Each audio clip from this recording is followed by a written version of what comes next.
আসসালামু আলাইকুম গাইজ, আশা করি সকলে ভালো আছেন। ইউটিউব চ্যানেলের কি ক্যাটাগরি দিবেন, ইউটিউব চ্যানেলের ক্যাটাগরি কি অনেকেই কিন্তু জানে না। নতুন ইউটিউবার যারা আছে চ্যানেল ক্রিয়েট করতেছে, চ্যানেল খুলতেছে, কিন্তু জানে না ক্যাটাগরিটা কি। আর এই ক্যাটাগরি আপনাকে কতটা হেল্প করবে ইউটিউব একটা চ্যানেল র্যাঙ্ক করতে, আজকের ভিডিওতে বিস্তারিত ক্লিয়ার করে দিবে, এমনকি দেখিয়ে দিব আপনাদের কোন ক্যাটাগরিতে দেওয়াটা উচিত। তো আমার যে পুরনো চ্যানেলটা আছে টেকনিক্যাল ওরু, এই চ্যানেলের যে সেটিংস সেকশন আছে এখান থেকে আমি আপনাদেরকে দেখিয়ে দিব আমার ক্যাটাগরি কি এবং কি আপনারা কোন ক্যাটাগরি দিবেন এবং কি সেটিংসগুলো কিভাবে ঠিক করবেন। আজকে বিস্তারিত দেখিয়ে দিব ইউটিউব চ্যানেলের সেটিংসগুলো কিভাবে আপনারা ঠিক করবেন। তো আমি প্রথমত আপনাদের সাথে স্ক্রিনটা শেয়ার করে নিচ্ছি, ভিডিওটা স্কিপ না করে শেষ পর্যন্ত দেখুন। তো আপনারা দেখতে পাচ্ছেন স্ক্রিনটা শেয়ার করলাম। এখন সেটিংসে আসার পর এখানে দেখুন জেনারেল যে অপশনটা আছে তার নিচে কিন্তু চ্যানেল অপশন আছে, এখানে ক্লিক করে দিবেন আপনারা।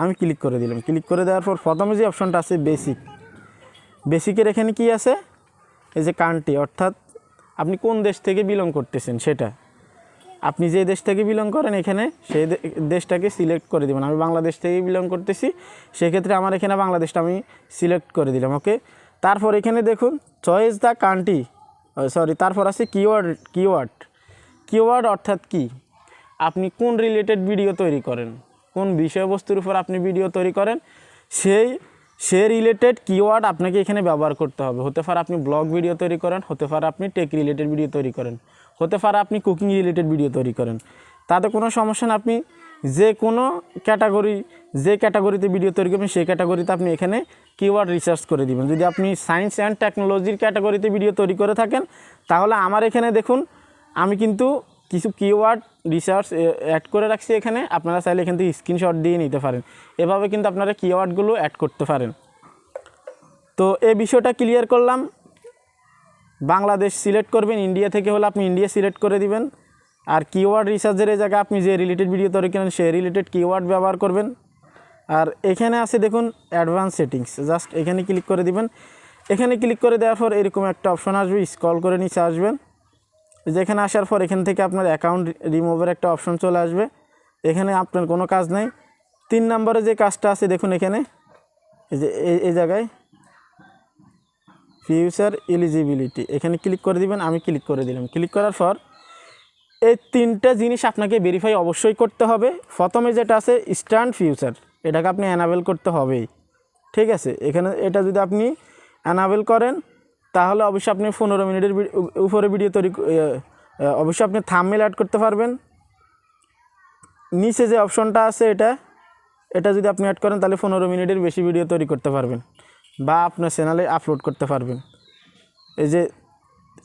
এই যে অপশনটা আছে এটা যদি আপনি অ্যানাবেল করেন আপনার আইডি কার্ড এবং পাসপোর্টের মাধ্যমে বা ড্রাইভিং লাইসেন্সের মাধ্যমে, তাহলে আপনার চ্যানেলটা ভেরিফাই হবে। ওকে, এটা ক্লিয়ার করলাম। তারপর এখানে দেখুন আপলোড কোয়ালিটি, এখানে ক্লিক করলাম। এখানে ক্লিক করে দিই। এখানে ক্লিক করার পর দেখুন আরেকটা অপশন চলে আসছে, এই যে দেখুন বেসিক ইনফো। এখানে আসার পর আপনি যে পোস্টগুলো করেন সেগুলো কিন্তু আপনি চাইলে এখানে আপনার যে রেগুলার যে কিওয়ার্ডগুলো আছে বা আপনার সোশ্যাল মিডিয়া লিঙ্কগুলো আছে সেগুলো আপনি এখানে অ্যাড করে রাখতে পারেন চাইলে, তাহলে আপনার আপলোড করার সময় এগুলার অতিরিক্তভাবে লিখতে হবে না বা আপনার সময় নষ্ট হবে না। এখানে দেখুন অ্যাডভান্স সেটিংস, এখানে ক্লিক করে দিবেন। আমি ক্লিক করে দিলাম। এই যে ক্লিক করার পর এখানে কিন্তু মেন টপিকটা বা মেন পয়েন্টটা কিন্তু এইখানেই, ক্যাটাগরি কি, কোন ক্যাটাগরিতে আপনি ভিডিও তৈরি করবেন এখানে কিন্তু ক্লিয়ার করব। এখানে স্ট্যান্ড ইউটিউব লাইসেন্স, এটা স্ট্যান্ডে দিয়ে দিবেন। আমি যেটা দিয়ে রাখছি আপনারা এটা দিয়ে রাখবেন। ওকে, আপনারা ভিডিও ল্যাঙ্গুয়েজ সেটা আপনারা ল্যাঙ্গুয়েজ দিয়ে দিবেন। আপনি যদি ইন্ডিয়া থেকে হিন্দি ভাষায় ভিডিও তৈরি করে থাকেন তাহলে হিন্দি দিয়ে দিবেন। আর যদি আপনি বাংলা ভাষায় বলেন কলকাতা থেকে এবং কি আপনার বাংলাদেশ থেকে তাহলে বেঙ্গলি বা বাংলা দিতে পারেন, কোনো প্রবলেম নেই। এই যে এখানে দেখুন ক্যাটাগরি অপশনটা, এটা কিন্তু আপনাকে অবশ্যই অ্যাড করতে হবে। এটাই কিন্তু মোস্ট ইম্পর্টেন্ট। আজকের টপিকটা কিন্তু এই ক্যাটাগরি নিয়ে। ক্যাটাগরি অ্যাড করলে কি হবে, আপনি যদি আপনার রিলেটেড অনুযায়ী যদি আপনি একটা ক্যাটাগরি দেন তাহলে কিন্তু আপনার ইউটিউব যে অ্যালগোরিদমটা আছে সেটা কিন্তু আপনাকে খুব দ্রুত আই ক্যাচি করতে পারবে এবং কি আপনার ভিডিওগুলোকে মানুষের কাছে রিকমেন্ডেশনে পাঠাবে, আপনার ভিডিওতে ভিউজ আসবে। আপনারা সবাই জানেন আমি 3 থেকে 4 মাসের ভিতরে কিন্তু আমার পুরনো চ্যানেলটা কিন্তু র্যাঙ্ক করাইছি এবং কি ভালো ভিউজ আসতেছে, মনিটাইজেশন করে বর্তমানে কিন্তু আমি আর্ন করতেছি। যারা আমাকে চিনে থাকবেন তারা অবশ্যই আমার পুরনো চ্যানেলটাও চিনেন। তো দেখুন এখানে ক্যাটাগরিটা, এটা কিন্তু আমার পুরনো চ্যানেলের যে ক্যাটাগরিটা আছে সেটাই। আমি টেক রিলেটেড ভিডিও তৈরি করি, আমার ক্যাটাগরি হচ্ছে সায়েন্স অ্যান্ড টেকনোলজি। আপনি যদি ব্লগ ভিডিও তৈরি করে থাকেন তাহলে আপনার হবে পিপল অ্যান্ড ব্লগস। আপনি যদি কুকিং রিলেটেড ভিডিও তৈরি করে থাকেন তাহলে কিচেন ব্লগ বা কিচেন কুকিং বিভিন্ন রকমের। আপনি যদি মিউজিক ভিডিও তৈরি করে থাকেন তাহলে আপনার মিউজিক ভিডিও। আপনি যদি নিউজ প্রচার করে থাকেন তাহলে আপনার যে নিউজ সার্ভিস বা আপনার বিভিন্ন রকমের কিন্তু ক্যাটাগরি আছে, ঠিক আছে। আপনি এখানে যদি ক্লিক করেন, এই যে এই অ্যারো চিহ্নতে এখানে ক্লিক করার পর এখানে বিভিন্ন ক্যাটাগরি চলে আসবে, কমেডি, এডুকেশন, এন্টারটেনমেন্ট, বিভিন্ন রকম আপনি সিলেক্ট করে দেবেন। তো আমার সায়েন্স অ্যান্ড টেকনোলজি সিলেক্ট করা আছে, এটা দিয়ে কিন্তু আমি চালাবো, কারণ আমার সায়েন্স অ্যান্ড টেকনোলজির উপরেই কিন্তু আমার ভিডিওটা, আমার চ্যানেলটা, ঠিক আছে। তো ভিডিওটা যদি ভালো লাগে থাকে অবশ্যই লাইক কমেন্ট শেয়ার করে দেবেন, এমনকি চ্যানেলটা সাবস্ক্রাইব করে দিবেন। ক্যাটাগরিটা আপনার জন্য কতটা গুরুত্বপূর্ণ বুঝতে পারছেন। এই ক্যাটাগরি যদি সিলেক্ট না করেন তাহলে আপনার চ্যানেলটা কারো কাছে পৌঁছাবে না বা আপনার ভিডিওগুলো কখনো র্যাঙ্ক করবে না। আশা করি বুঝতে পারছেন, কখনো কিন্তু ভিউজ আসবে না। ভালো থাকবেন, সুস্থ থাকবেন, আসসালামু আলাইকুম।